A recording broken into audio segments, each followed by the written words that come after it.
Well, it's noon here in Ventnor City, New Jersey, and this is news that you can use for June 14th with your hosts, Zach and Ray, on the most important day of the year. Is there anyone you might want to wish a happy birthday to? Happy birthday, Laura. Happy birthday, Laura.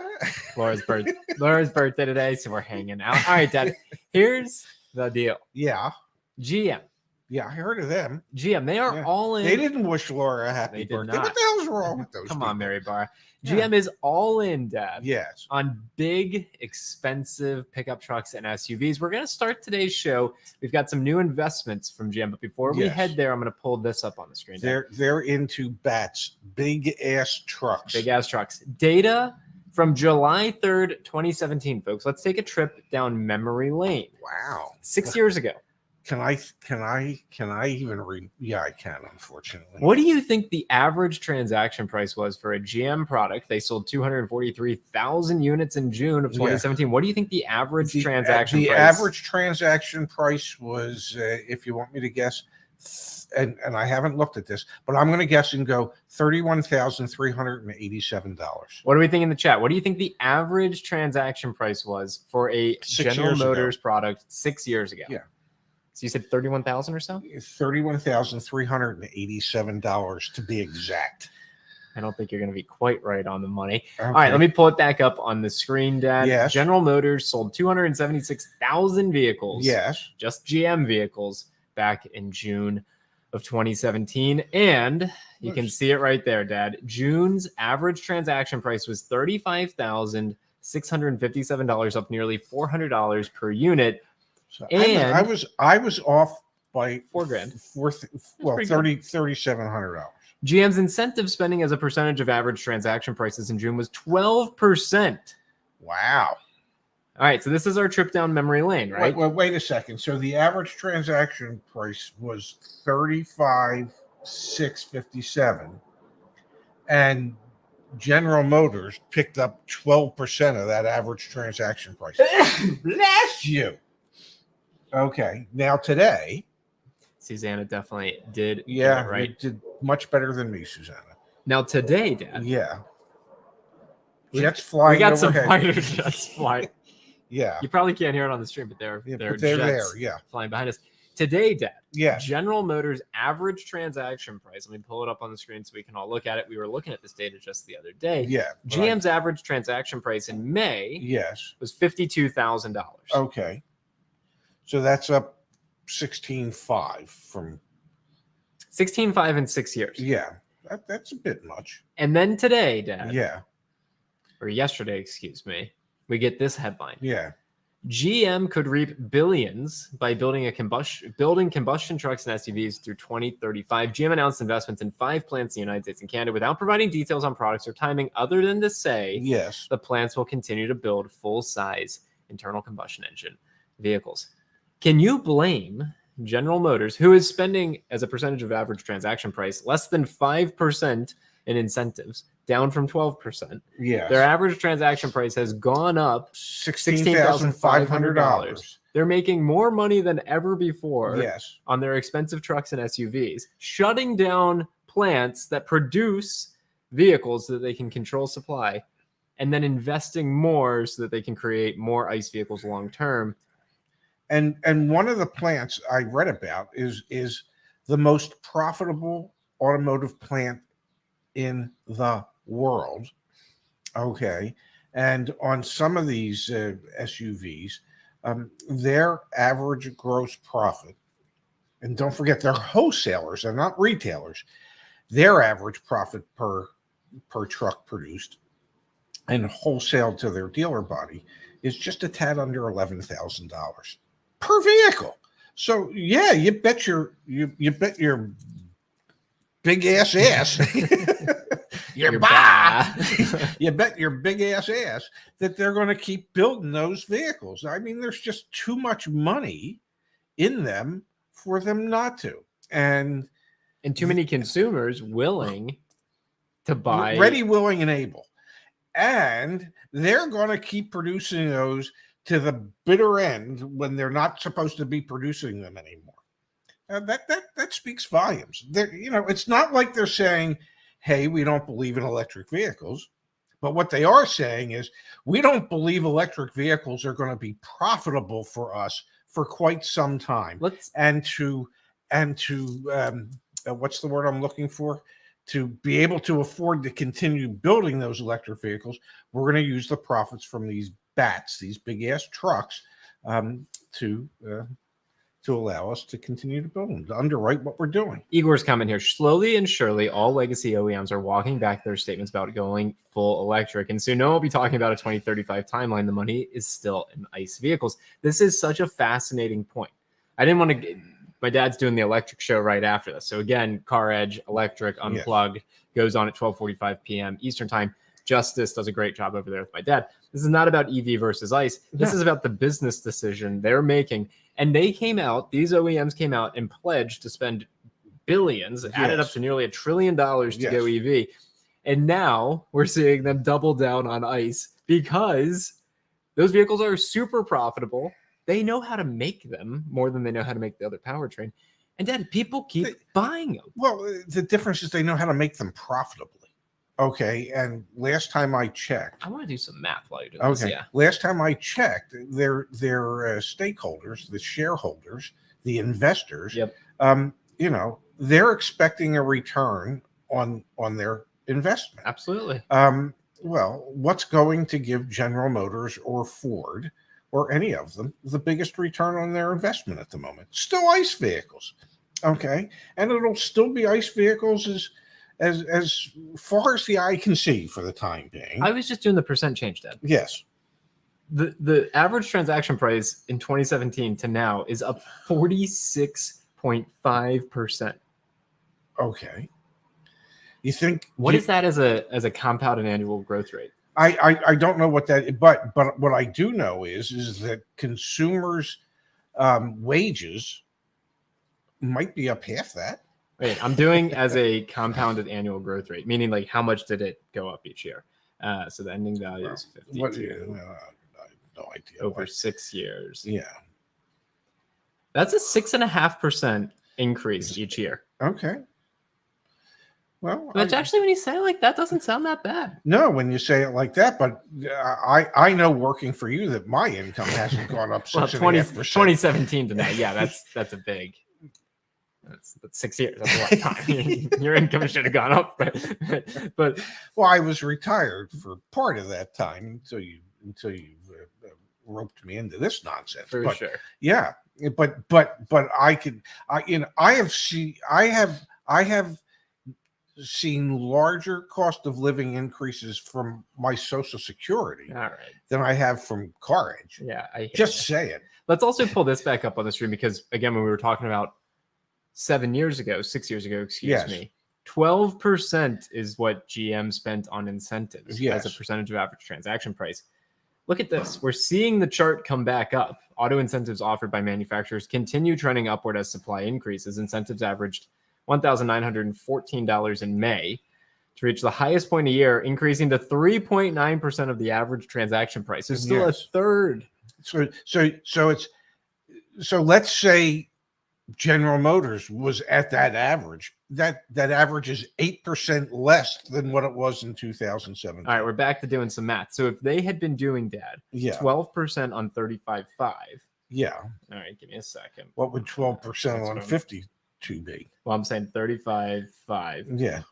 So that means they were spending $4,260 per vehicle sold in incentives back in June of 2017. Yes. Today, their average transaction price is $52,000. And let's call it $2,000 that they're probably doing.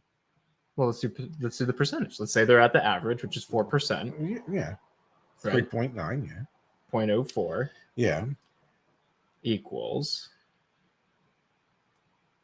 He's good, folks. $2,000, $2,080. So they've cut their incentive, their like actual cash in half. Yes. While increasing the price. Come on, man. They're not going to stop doing this. There's no. What is the rational case for leadership at GM to stop doing this? I mean, we can make one case, which is we can pull up days supply of inventory and we can show how stuff's starting to sit. But seriously, can we even knock the OEMs at this point? Can we knock them? Like, they're doing the smartest business decision possible. They're just building really expensive pickup trucks, and people keep buying them. Yes. Well, And if people keep buying them, they're going to continue to keep invest, building. Yeah. and they're going to keep building them. And we're Yeah. not going to see functional, reliable, cheap vehicles, period. Because why would you? Why not just build cars for the most affluent people? They're buying them. Well, that's been the business model for the past couple of years, and it appears as if that will be the business model moving forward. I mean, I don't blame them if all you're interested in is building value for your shareholders, Yeah. as opposed to building vehicles that a larger percentage of people could actually afford to buy. Maybe those are two divergent goals that the same company can't have. You do wonder, though, Dad. I'm going to pull up this other article from Automotive News. So the headline in the industry publication is increased incentives expected as year goes on, depending on brand. Yes. Incentives reach yearly high in May, according to KBB. Analysts expect incentives to grow with certain brands that experience high inventory in the second half of 2023. Yes. You could make a case that the folks over at Ram are executing the same strategy as General Motors. They've built really expensive pickup trucks. Yes. But for some reason, people aren't buying them. And that's leading to material incentives coming back. There is a potential for this plan to backfire. And if this plan does backfire, as consumers, we should see a lot of incentives. Those are incentives on vehicles whose MSRPs have gone up 40% over 6 years. But still, I mean, we are starting to see some consumer demand weakening, which should lead to lower prices for folks out there. Theoretically, theoretically, as consumer demand weakens, prices should soften. But my suspicion is that prices won't really soften as much as incentives from the manufacturers will go up to encourage the people to buy them. The manufacturers aren't going to be reducing MSRPs. What will happen is perhaps dealers will become a little more motivated to discount off of MSRP, and applying consumer incentives along with that will make it easier for some of these people to say yes. Now, we know that many of the dealers are just trying to use whatever the consumer incentive is as the discount amount. Yeah, we see that all the time. And still trying to hold it at MSRP. And if you consider that in most brands, ultimately the profit margin from invoice to selling price with all incentives from the manufacturer is going to run somewhere between 8 and 12%. Well, if you still end up at MSRP on a 90,000 vehicle, and let's call it 10%, because I can do that math easier, you're still making $9,000. You haven't touched that yet. You haven't discounted that at all. Yeah, absolutely. Yeah. It's, we see it every day, unfortunately. I've got a good one for you here in a second, but we're not going to go to really gotta be kidding me quite yet. I do want to turn our attention to, Dad. We were just reading some of the headlines and this popped up, and so we'll take a second to read it as a group. Let me get rid of this ad over here. I find NHTSA says, NHTSA says automakers should ignore right to repair law. Okay. That's not a good look.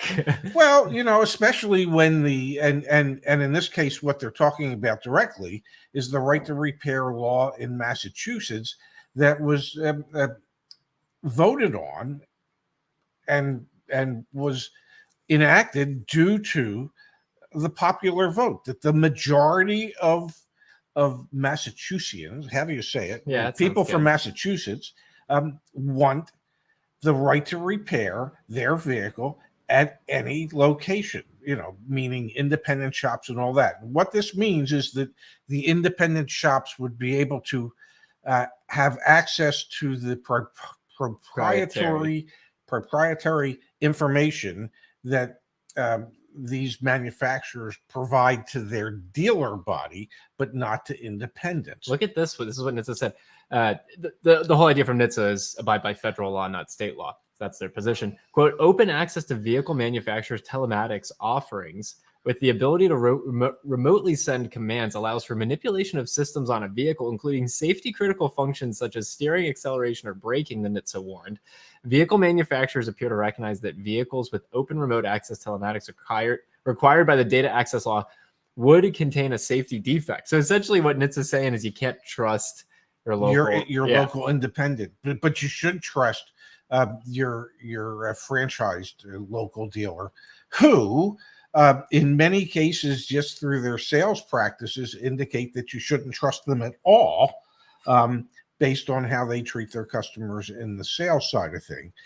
So, I mean, one could extrapolate from a franchise dealer that if they use bait and switch tactics and shaky sales techniques in order to convince you to buy the car, why would you think for a moment that those who are commissioned working as service advisors and technicians, why wouldn't they employ the same type of tactics as what's employed by the sales department? I'm not saying that would always be the case. The techs could but that's the whole point of why you should have right to repair. You should be able to take your car anywhere and get exactly service. Yeah, because there are too many dealers that have proven unscrupulous in the way that they conduct their sales business. And then you have NHTSA coming out and say, don't abide by what the state says they should do. Not a good look. Yeah, I mean, I don't know. At a certain point, I guess it should be a federal issue, but to get the federal government to do anything is pretty difficult. So why not make it a state issue? That's where the vehicles are being sold. That's where the vehicles are being serviced. And if that's what the people in Massachusetts want to have, then they should be entitled to have it. And in my ignorant opinion, because I haven't done a lot of study on this, but in my opinion, they should have that right, and NHTSA should keep their ideas and their nose out of it. All right, something you do have a lot of experience with, Dad. We're going to turn to it now, but first, I need a quick. Really? You gotta be kidding me! All right, so this was posted over on the CarEdge community forum. If you are not on the CarEdge community forum, caredge.com/community, yes, you absolutely should be. It's 100% free. It's a great space, a safe space for you to get help buying a car or with anything auto related. This came from Jamal, Dad. Okay. Car dealer insulting me because I knew what I was talking about. Apparently, Ray and Zach and the entire CarEdge are a bunch of AOL fools. LMAO. So here, let's break this down. Well, wait, what's AOL stand for? America Online. Oh, okay. Oh, I can't believe I remembered that. Yeah. Isn't that what AOL stands for? I guess. Why would we be? Wait a second. Yeah. Wait a second. All right, so Jamal's but trying I to... do know that LMAO has laughed my ass off. Yes. Okay. Jamal is trying to buy a car. Okay. And as you'll see here, he's trying to buy a Subaru. Yes. You ready for this, Dad? Yes. Speaking of mendacity, congratulations. Jamal wins the Prevaricator. Well, Prevaricator of the Year award. If you actually displayed a copy of a signed buyer's order showing what you bought, showing that you bought a 2023 WRX for $3,000 less than MSRP, that would be something. But you chose to show a first pencil worksheet hypothetical deal, not the actual paperwork. There is no VIN or stock number listed, and the payments are in ranges in your picture. It also shows optional products. Your actual deal was to have been far less. Yes, you're educated. AOL.com taught you a few buzzwords like holdback and floor plan. We also know that no matter where you got your new car, only Victory Subaru offers a free lifetime warranty, and nothing beats free. You're welcome very much. Wow. That text reminds me of a salesperson that used to work for me, that if the people, oftentimes, if they ended up not buying the vehicle from him, he would send them such a nasty note. And I thought to myself, okay, so you won that battle, but we lost the war. We're never selling these people a car because you let your ego get in the way. Okay. What a stupid message. Yeah, and well, now it'll appear everywhere on the internet. Yeah, well, okay. Well, there you have it. But nothing is better than beats a free lifetime powertrain. As Justice said, everything beats a free Yeah, absolutely it lifetime does. powertrain warranty. Yeah. All right, Dad. I've got to. I want to. I like what Igor said. Yeah, I would fire that salesperson in that second. And yes, Susanna, maybe we'll get a card chart. Really, you got to be kidding me with Pops saying it on the shirt. And may I say one thing about that salesperson that had worked for me, and he was a favorite of the owner. And boy, God, it took me a long time to finally get rid of him. And I remember after we got rid of him, the owner suggested, well, perhaps we should bring him back. And I said, well, then perhaps you need to find yourself a new manager. He said, no, you wouldn't leave. I said, you bet your ass I'd leave. I've already started putting out feelers. He said, really? I said, absolutely. I'm not working with him ever again. Well, he didn't bring him back. Yeah. There's some really, really crappy salespeople out there. There are. They tarnish an entire dealership. Okay. So here's what I want to do. Yes. I'm going to sip with my coffee. Yeah, take a sip of your coffee. As many of you know, as most of you know, we've been working on CarEdge for a couple of years now. I am so proud, like beyond proud. We actually just updated the homepage today. So Dad and everyone, you should go check it out. James, congrats, great job. We brought back the CarEdge fair price, which is our suggested offer. It's going to show up on the CarEdge report. Like we're doing all sorts of really wonderful, awesome stuff. Yes. CarEdge coaches. We're hiring more coaches. If you're interested in becoming a CarEdge coach, I'll put the link to apply in the chat. Data, people are using the data, like all sorts of good things. Yes. Where I'm getting hung up. Yes. Is recently I've been talking to more dealers. And before anyone, says poo-poo, Zach, why are you doing talking to dealers? I've realized because we've now helped over 37,000 paying customers in 3 years, over 30. I know, right? Yeah. 37,000 paying customers. We've only gotten them to like the goal line for a football analogy, but then they have to get the touchdown. They have to go to the dealership. They still have to. And I think I'm feeling inspired a little bit right now because earlier this week, Dad, I did 4 consultation calls with our community members and I was helping them out. But at the end of the phone call, you know what they had to go do? They had to go to the dealership. Yeah. So I've been talking to dealers. I've been saying, hey, if you want to treat people fairly, if you want to give them an out the door price when they ask for it, if you want to sell $1,000 or 5% or 10% over your cost for the gross profit, but you tell our customers that, like, would you do that? Would you work with us on this? And is there a model here for that?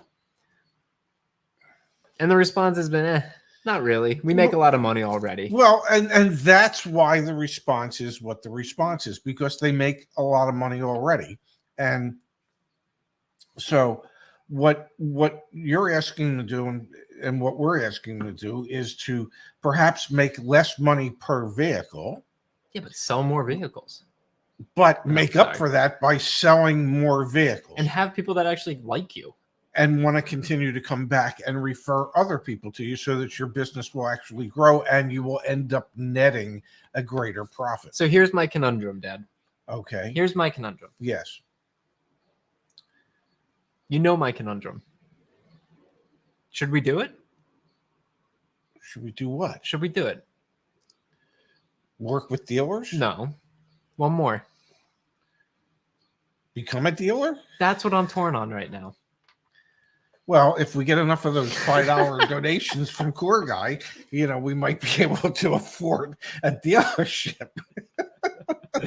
Core Guy, thank you for the contribution. Yeah, that came in just at the right time, Core Guy. This is what I'm torn about right now. Well, I'm not torn. I know you don't want to start it. Well, first of all, but then we could price everything the way we want to price.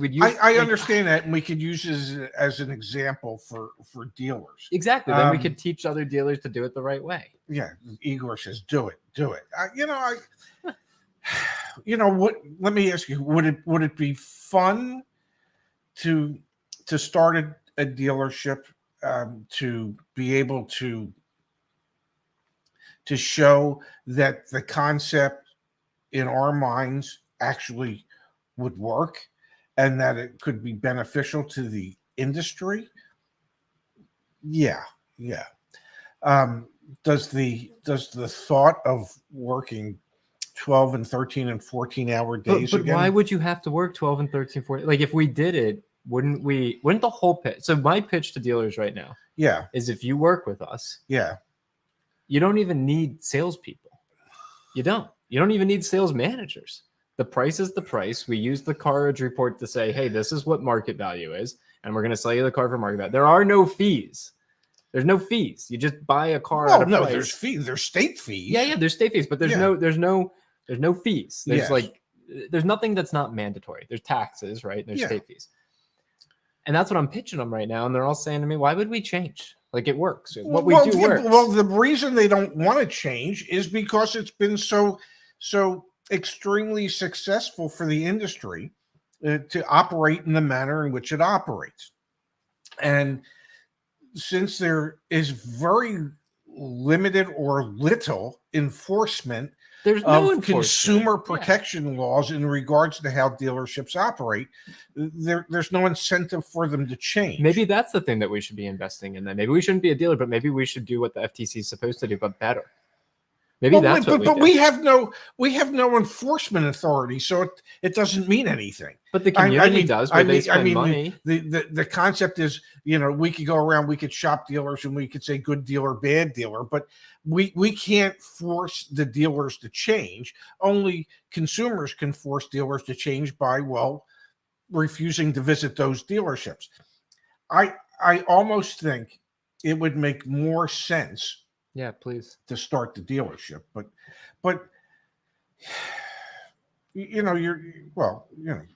normally you would be limited, but we would have people from all over the country that would come and buy cars from us. I think they would, because I think I could literally imagine on our OTD worksheet, like, it just says a price. Doesn't even say fees. It just says a price and tax. That's all it says. Well, and the fees, tax would be dependent upon. Fees. Like, who cares? Like, yeah. Well, the tax would be dependent upon what state you're registering the vehicle. Yeah, of course. Yeah. Maybe Leon's right. Maybe we need to start a not-for-profit enforcement arm. I'm just struggling, guys. I'm really trying to think it through, because I'm so proud of what we're doing, and I'm proud of the team. Like, Justice has been one of our car coaches and with us since the early days of the journey. We're helping so many people. We've helped people save tens of millions of dollars. Yes, we have. Yeah, tens of millions of dollars. Like, I'm very proud of that. Yeah. But I still, for whatever reason, I feel like, and the console calls really solidified it for me this week. Jennifer, I'm like helping Jennifer out. We have the 30-minute console call, and then she emails me, as she should. Yeah. And I'm like, here's my cell phone number. Just text me on Friday when you go to the dealership, or call me. Like, I'm here to help. Like, I don't know how to build business around that. I'm struggling with that, because I just want to help her. When in reality, she doesn't even want to go to the dealership. She just wants to pay a fair price to buy the car. Yes. Interesting thought experiment. No, it is. And maybe having a dealership would make sense. But I just, as much as you think that it wouldn't require a lot of time, it does, especially look at how hard you work and the amount of time you put into this, trying to grow this. Now imagine starting a dealership or buying an existing dealership. Yeah. And then absolutely 100% changing the culture. Yeah. And how much time, effort, and energy that would take. I'm not saying it can't be done, and I'm not saying that I couldn't muster the energy to do that. Yeah. I probably could, as long as you give me a couple days off a year. No, but that's what I'm struggling with is, I think we have the right values to bring to existing dealers. Existing dealers are disinterested in changing how they operate because they have that monopoly. Mm-hmm. Yeah, and I've thought about this, like, why can't you build your business around a buying service? Use us and we'll take the headache away. 100%, you totally can. The issue with that model is it's actually less efficient than if you actually solve the problem of, like, being a well-functioning, transparent dealer. Think about it. We've done this, right? We've offered concierge. Yes. We had to charge $1,000 so that we can make money doing that. We had to charge $1,000. Why? So we had to pay another person to do it. That's not efficient at all. Not capital efficient. You had to pay $1,000. Not efficient with human time. Like, someone had to spend the time to actually do it. Mm-hmm. And you're still someone at the end of the day, Yeah, exactly. It's pretty much paying a middleman, Yeah. which we tried it, and I don't really like that because I don't think it actually solves the problem. It's like a Band-Aid. Monday through Friday, 9 to 5 array weekly with 2 vacations a year guaranteed. Yeah, Dad, we could set you up for that. Let's do it. Let's do. The hell, it's my life. It's all I know.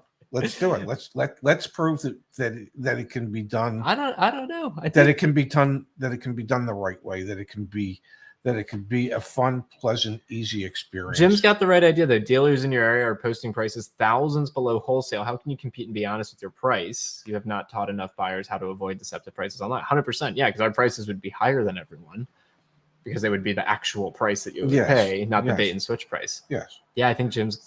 Well, I mean, and how do you overcome that? You overcome that through advertising. You overcome that through every conversation you have with every customer, and you realize when you're having those conversations that when you're talking to some customers, you say to them, "Hey, I understand you're not going to believe me, and that's fine.